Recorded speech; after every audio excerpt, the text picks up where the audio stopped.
What up, YouTube? It's your boy Fatal J, back like I left something, and I'm glad you're here. And we're going to get into the Snyder Cut haters. They was quiet for a while when the hype was up right before the movie was supposed to come out, and now they're completely quiet. And I'm going to give you why, because they feel like they have a ton of ammunition, but they don't have nothing at all, because they forget that the Snyder Cut fans, we have this one trump card. Yeah.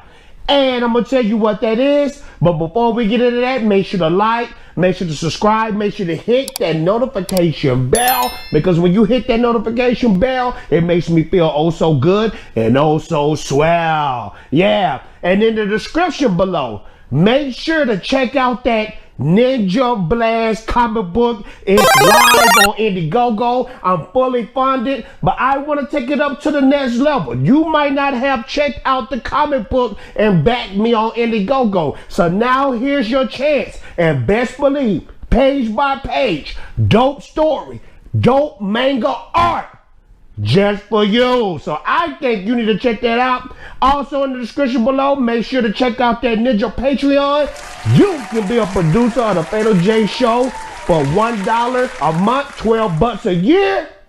You can produce the Fatal J Show, and the money that goes into the Patreon goes back into the equipment and stuff like that to make the Fatal J Show that much better. But let's right now get into some news.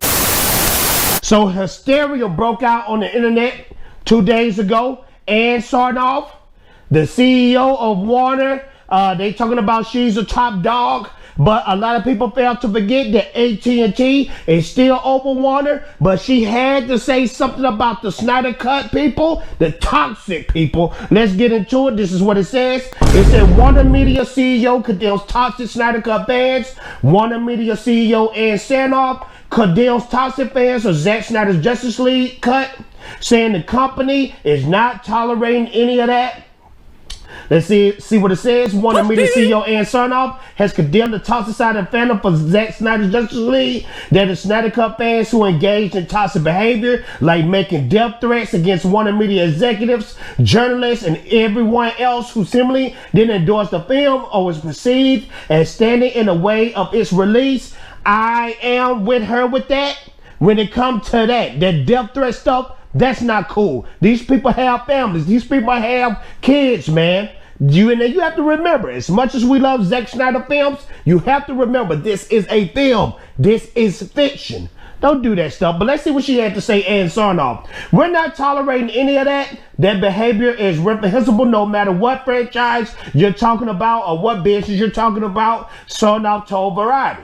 It's completely unacceptable. I'm very disappointed in the fans that have chosen to go to that negative place with regard to DC, with regard to some of our executives. It's just disappointing because we want this to be a safe place to be. We want DC to be our family that feels safe and exclusive. We want people to be able to speak up for the things they love, but we don't want it to be a culture of canceling things that any small fashion is happy with. We are not about that. We are about positivity and celebration. No doubt.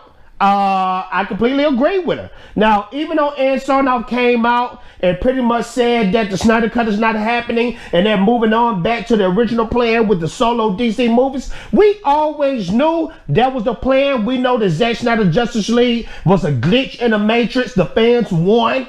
But I know they want to go back to regular programming. Now, to speak on just this piece right here, because I'm going to speak about that Ann Sarnoff stuff, about the no Snyder Cut stuff no more, the trilogy ending. It ain't even a freaking trilogy. But I'm feeling her on this. I feel like people shouldn't cancel their HBO Max. I feel like people shouldn't do death threats or attack Warner Brothers, even though Warner Brothers is foul for the way they treated Zack Snyder. People, hold yourself in high regard and don't lower yourself. You know what I'm saying? We can get this stuff accomplished because we have people like Jason Kilar that's over Warner Media, and we also have At&T who is over the whole shebang. This is the thing right here. If At&T feels that they want the Snyderverse to continue on HBO Max, or they want Snyder Cut to show up, the Snyderverse to show up in the big theaters, At&T is the final say so, the final way to go. So Listen to Ann Sarnoff on this one about the toxic stuff. Don't go that way, but don't listen to Ann Sarnoff when it comes to the Snyderverse ending. It's not going to end. It's not going to be like Walter Hamada. It's going to be a cul-de-sac. No, it's not. It's going to keep going. The fans know what they want. The fans demand this, and it's going to go down. Now let's get to the next news. Next in the news, they say Wonder Woman 84 did better numbers than the Snyder Cut on HBO Max. They said the numbers are out. The algorithm, they looking at it, the stats, they looking at everything, the subscribers, they saying that the numbers look different. They said Wonder Woman 84 had more watchers. Let's check it out right here. It said Wonder Woman 84 was more watched than Zack Snyder's Justice League, new data suggests. Wonder Woman 1984 opening weekend saw more HBO Max households watch it first 5 minutes over Zack Snyder's Justice League, according to Samba TV. New data suggests Wonder Woman 1984 was watched by more households in its opening weekend than Zack Snyder's Justice League. To highlight just how strange the past year has been for moviegoers, two of the biggest superhero movies in recent memory both had streamer debuts. Wonder Woman 1984 was supposed to arrive in theaters last year, but the coronavirus pandemic delayed it too many times to prevent the film from suffering any additional pushbacks. Warner Brothers opted to release Wonder Woman 1984 in theaters on Christmas Day as well as on the HBO Max. The dual theater streaming release quickly became Warner Brothers' new normal for 2021 to cope with the ongoing. Now, this is the thing right here. I can kind of see those numbers because Wonder Woman 1984 is a new movie, and some moviegoers, I hate to use this word, but I just use it to normies. They're not familiar with the Snyder Cut. They probably thought that it was the same movie with just the same movie but longer. They didn't understand the significance of the fans, and this is being Zack Snyder's total vision. So I can actually see that, but that still doesn't mean that Zack Snyder's Justice League wasn't a success.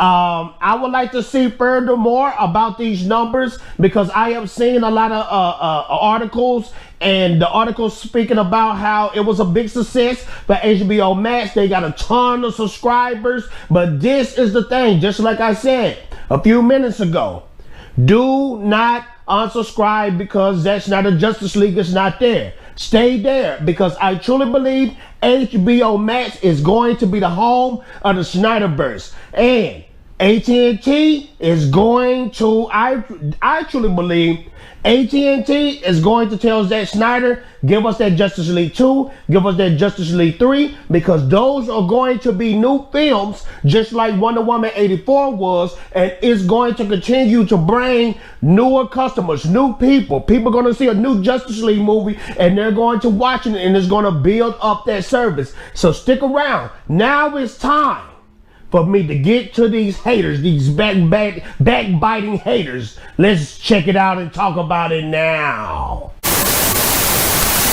Now, I just want to give a big shout out to the haters because during the Snyder Cut, when it was coming out, people was quiet. People was celebrating. The people who had hated before and didn't say it existed, they started getting real quiet. They even did reviews. And then once this news came out with Ann Sarnoff, they came out of Reward Works celebrating, having a big kumbaya and just going nuts. But this is one thing that they failed to realize. Ann Sarnoff words do not matter, because if you look up to At&T CEO John Stankey, and I hope I'm not saying his name wrong because it sounds like the other word, but John Stankey is the #1 man. So don't listen to Ann Sarnoff right now. No. Her words is still null and void until John Stankey and Warner Media CEO Jason Kilar, until you hear those two say something otherwise that the Snyderverse is not happening, don't listen to the hype. I almost fell for it myself, but I had to do research. I had to look up who's who and what is what, because until this week, I didn't even know who Ann Sarnoff was. I had to look it up. But the haters, pay attention to them. You got people out there, you can look at their body of work. You can look at what they've been saying on YouTube. You can look at what they've been saying on the blogs. These guys right here have been jumping ship, going wherever the traffic is going. So when you see these guys starting off hating, then they get real quiet and try to give a little bit props, but not all the way props. They're going back to hating. Watch those guys, because they're full of drama. All they want is the clicks. All they want is the eyeballs on their channel. These dudes are snakes. They ruthless. They don't care. They're not all about the movement, and they quick to say that the movement is toxic. When you hear toxic anywhere, watch these people very closely, because they're up to something. But like I tell y'all before, until At&T say otherwise, we still have hope. We still have that Snyderverse that's on the way. Things are looking dope. Things are looking amazing. The movie was great. You guys let me know in the comments below, what do you think about all this hoopla that's coming out? Do you believe the At&T CEO is going to say something way different than Ann Sarnoff? Because you have to remember, DC never did want the Snyderverse to happen. They was done with Zack Snyder. They was trying to move on. But 1984, Wonder Woman 1984, makes it look like they still need Zack in the background. They need to have Zack still play that executive producer role and direct some films. You let me know what you think. Smash that like, because it helps me out a lot. Make sure to subscribe, because that helps me out a lot. And make sure to hit that notification bell so you can see me make a further fool of myself. Also in the description below, make sure to join that Ninja Patreon. And in that description below, make sure to be a backer and supporter of Ninja Blast on Indiegogo. The description, the link, all that is in the description. Thank you so much, and I'm out of here. Ninja badass.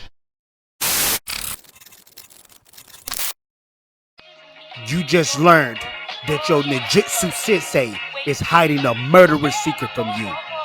What would you do? Enter Ninja Blast, the 32-page Ninja Revenge manga style comic book. Once Ninja Blast lands in your hands, you will understand the awesome, spectacular, page-by-page comic book goodness still exists. All professional comic book readers and collectors like yourself deserve an incredible comic book experience with action-packed art, a dynamic, well-written story without millions of speech bubbles on one page. The Ninja Blast story consists of the young Shadow Blast ninja Ace, who gets caught up in a family feud between his sensei and his sensei brother, General Ganto of Neo Tokyo. This feud would drag Ace into a secret of his past that he wasn't never prepared for. Ninja Blast is created by me, Fatal J, and your first ninja mission assignment is to become a backer of Ninja Blast today on Indiegogo. The time for talking is over. It's time to push buttons.